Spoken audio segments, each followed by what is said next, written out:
Everyone, welcome back to the channel. Today I'm going to be stripping and rebuilding an F16 gearbox. This one was in my Mark II Cavalier. Went banger racing. It's took some abuse there. We've snapped the clutch cable bracket. The mount snapped off and the end of the case has taken some damage as well. So what we're going to do, put a new case on this. I like this gear set, it's perfect for the track that I race at. So we'll get it all stripped down and into a new case, ready for the next build. We're going to start off dropping this diff cover off. On this one is 13s. Just knock that casing off of there.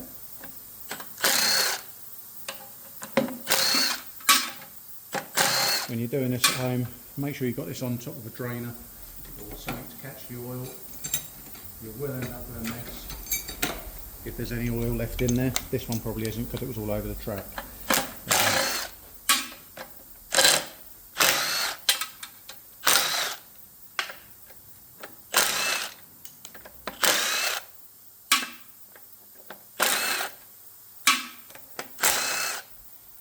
We're hoping that when we take this cover off, we're still going to have all of the teeth on all of the gears.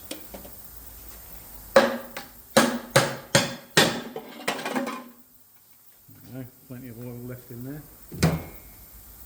Looks a bit shiny, so there's definitely some damage somewhere in this box. Fortunately, not on the diff. Okay, so this time, what we need to be doing to save this diff ready to go in the next box, we'll undo this keyway, which will be a 10mm, nice 10mm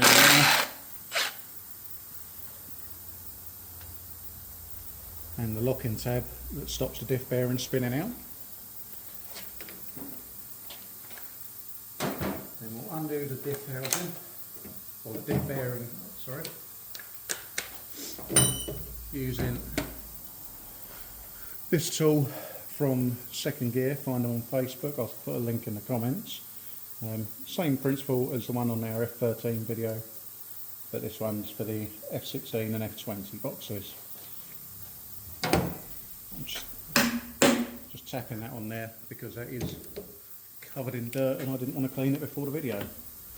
These can take being gunned, perfectly able to do them by hand as well. Let's try that with a fresh battery.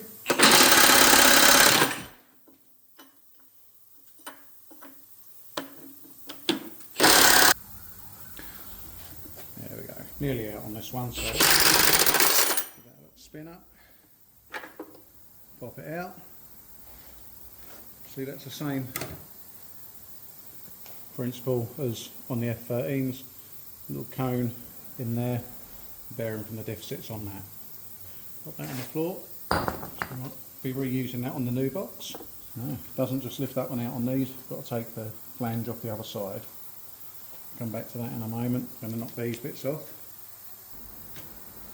The gearbox mounts are 15s. Those off. I actually need to take these off because this whole casing will be in the scrap. I'll save the bolts ready for the next one. And we'll have a selector off of it as well. This one's 11mm as well. Does those 4 off of that.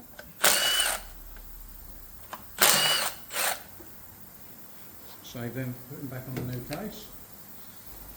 And just stick a little bar under there. Give it some persuasion.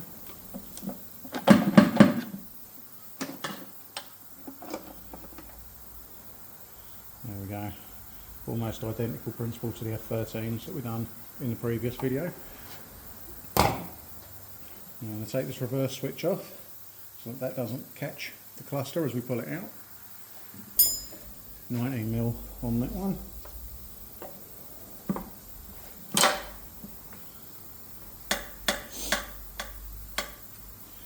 Now, same as on the other boxes, if we chop this off flush with the end of the thread, all them gubbins that get in the way when we're swapping clusters at the track will be gone. So that'll be one less job that we do each time. And finally on this box, the cluster itself, all the 13 mils around the edge.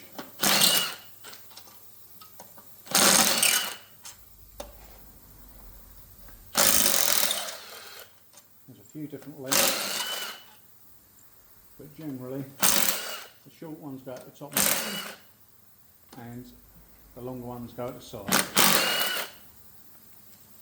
This one here, it's not particularly important where this one goes.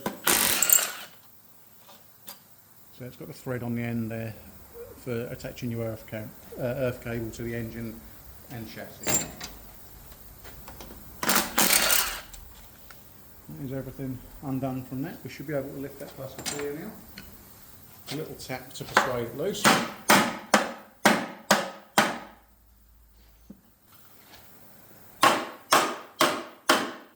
There is some dowels in there, so that will be tight to come off.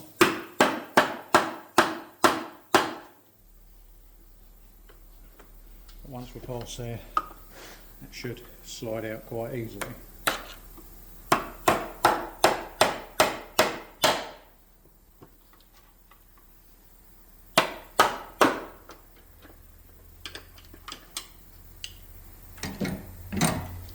Okay.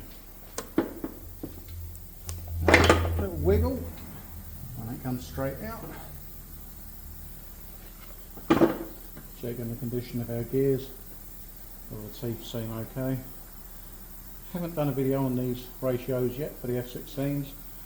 I do have some information that I can put at the end of the video so that you can see exactly which ratios are in each box.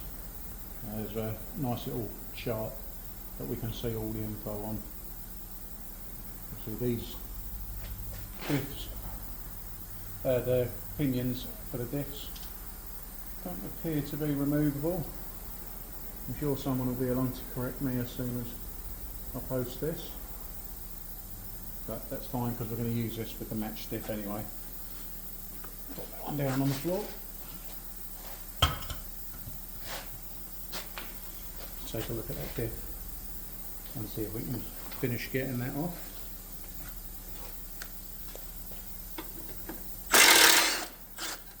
Aims on this flange.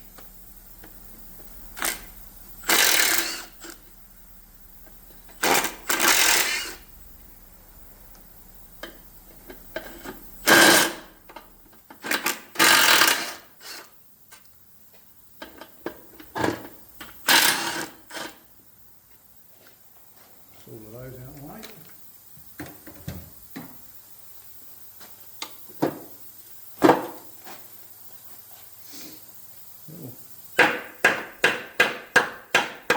Little tap there, get the other. There we go. So these are separate bolt-in flanges to hold the bearing. Not like on the 13s where they just sit into the casing itself. So we'll be reusing that.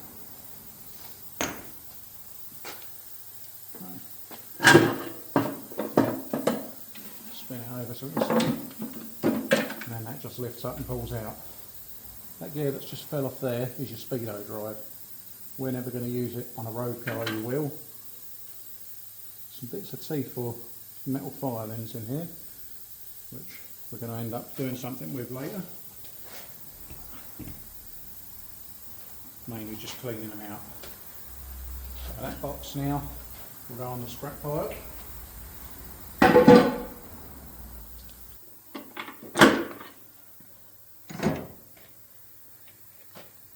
Persuasion with a bar never hurts. Looking at the state of the inside of it, this hasn't been run for a very long time, and we don't want all this rubbish. There's bits of old gasket, some swarf, all that kind of nastiness in there, which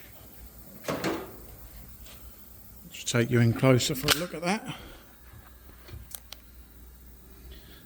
All that nastiness has got to come out. Same in that diff housing.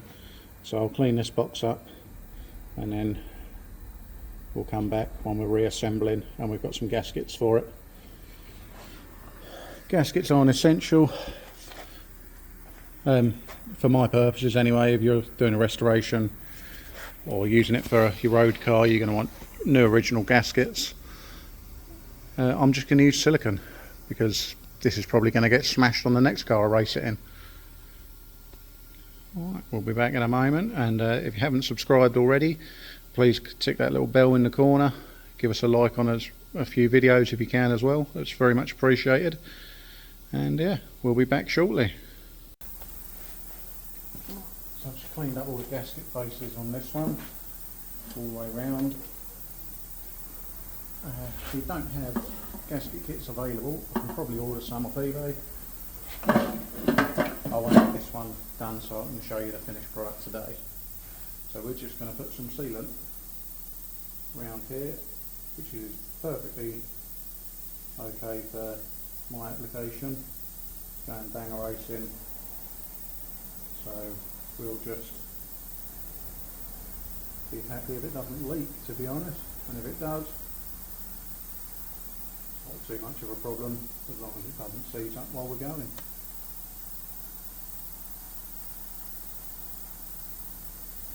So all the mating surfaces, little smear around there.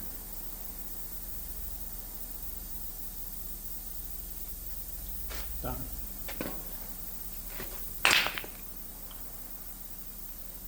We're going to drop our cluster in.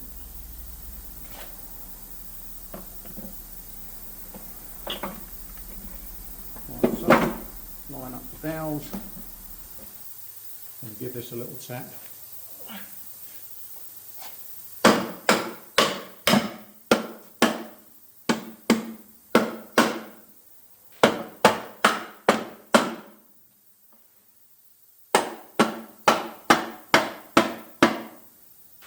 These can take a bit of abuse, and that's just as well, because it's going to get plenty. Top cover there, damaged when we crashed the last one, so that's going to get buzzed off. A couple of 11 mils around there, so we've got 3 this side, 2 that side, plus the ones for removing the cluster. I'll knock them out now.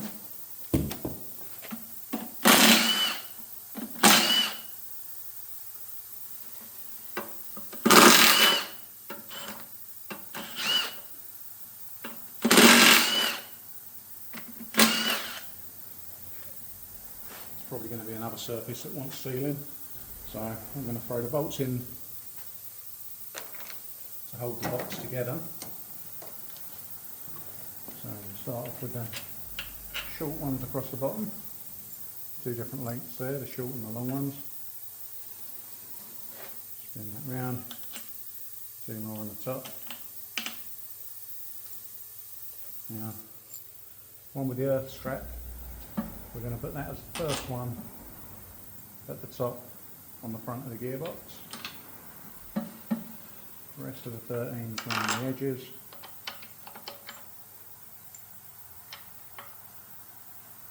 I've just realised as I'm doing this that I won't be able to tighten them ones up without the cover, but I can do the short ones up so that that gasket can seal as best as it's going to.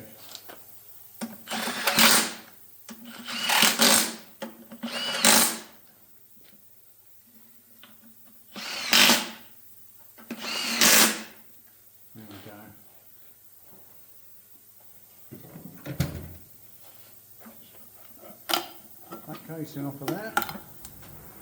Yeah, that's going to want to clean up. Nice damage there. All the teeth look okay from what I can see. And they're definitely good enough for a banger. So let's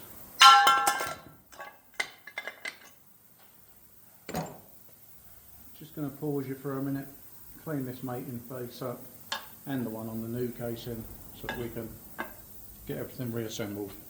It's all nice and clean now. Going to put this casing back on. All I've done here is I used a paint removal or rust removal wheel in the grinder Don't want to use anything abrasive, don't use a flappy wheel because that will cut into there and that will never seal. So you can use a Stanley blade, wire brush, pretty much anything to get that gasket off. Doesn't have to be a mirror finish, it just has to be flat. And even then, if you're using instant gasket like me, that will be quite forgiving if we do leave any rubbish in there. So, without getting too much of it on my fingers, drop that into place.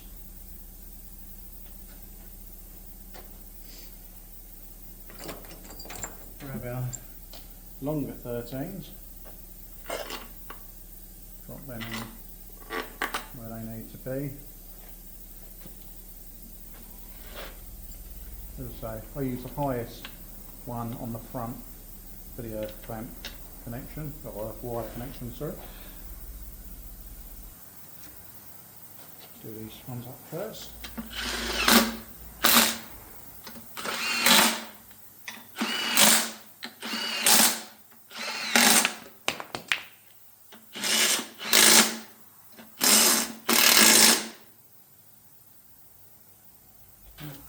That's then found.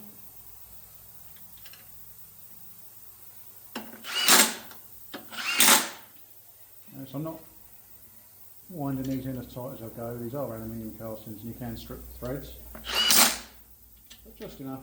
I can see some instant gasket smear outside.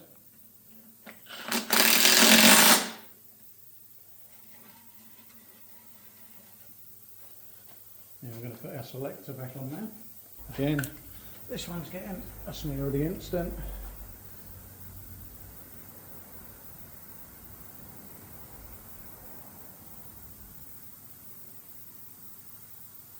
I will build one of these properly, I promise, just as soon as I can find a set of gaskets, and it will probably be this one that I'll come back over and do it again. Okay, so long tail, tuck that in first, and we're making sure that this one lines up with the grooves in our selector mechanism, and then pop that into place. That has a couple of dowels to guide it in as well. We're building a championship car, something like that. I'd probably clean all this up, give it a nice paint job, use new gaskets, just generally treat it a lot better. But we are building bangers. There we go. All connected up, ready to go. We're going to put the reverse selector in, or reverse switch should I say, not the selector.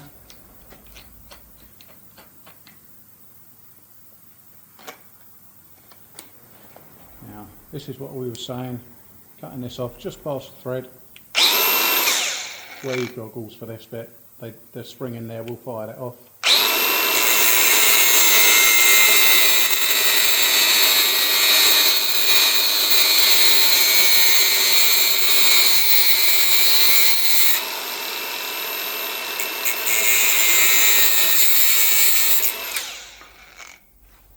Get very hot in your hands.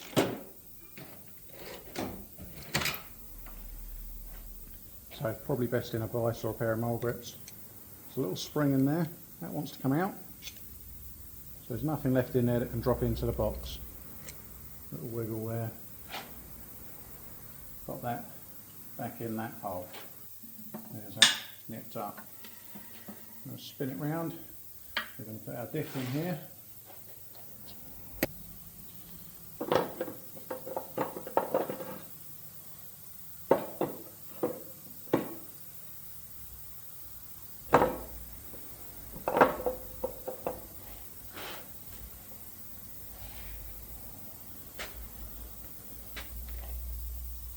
So the short side of the diff goes towards the outside.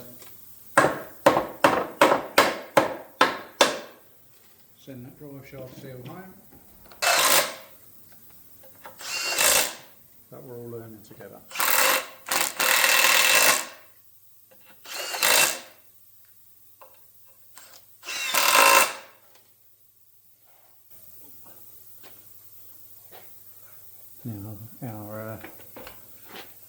diff bearing. We'll just give that a clean up with a bit of brake cleaner. This one's been sat around for a while, and we'll put fresh oil in before it's all installed in the car. Okay, start these off by hand because they can be a bit of a pain if you don't. Should turn nice and free on those threads. You've got to tap them around with a hammer and it's too tight somewhere.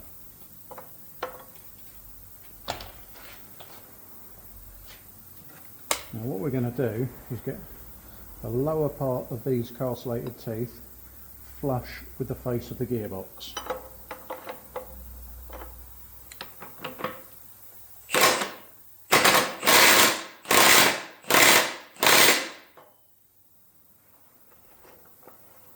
There we go. Should have hardly any side to side play in the diff. This one may need to go in a little bit more because there's some wear on the bearings. There we go. So you should feel a bit of resistance there where it's turning gears.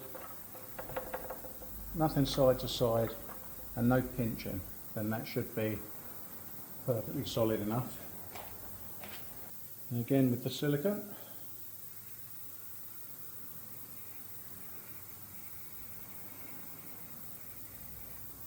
nice even bead.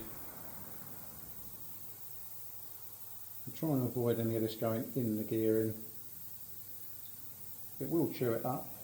It won't necessarily stop your gearbox, but who wants to cause a problem when there doesn't need to be one? It could start jamming up synchro meshes if you get too much in there, and then you get awful gear change.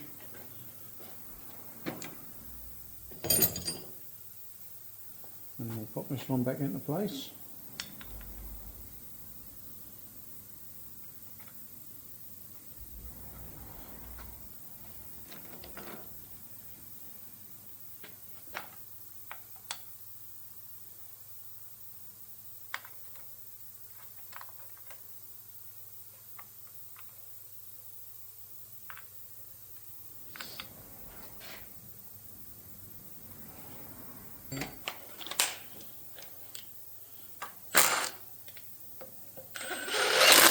Fit some in a little while when I've had a minute to look through.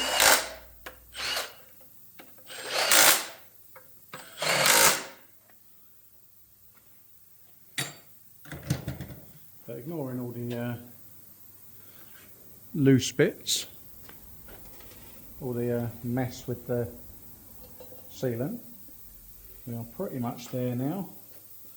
Got to put this keeper in place just to stop that rotating out.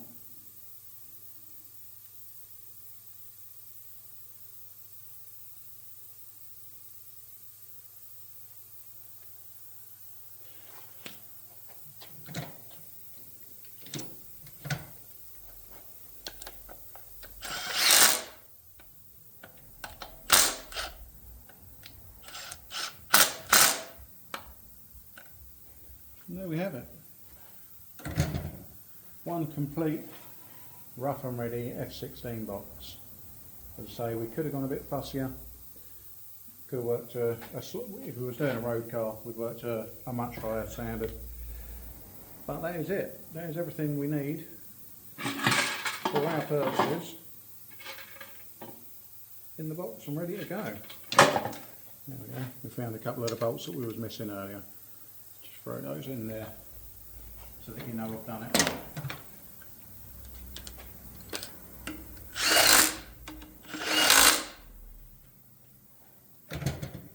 There we go. And that is the F16, F20, same principle, all the same parts, everything swaps over. And yeah, make sure to follow the channel, give us a like if you've enjoyed the video, leave a comment if there's anything that you wanted me to see do next, or want to see me do next. And that will be the end of this one. Thanks for watching.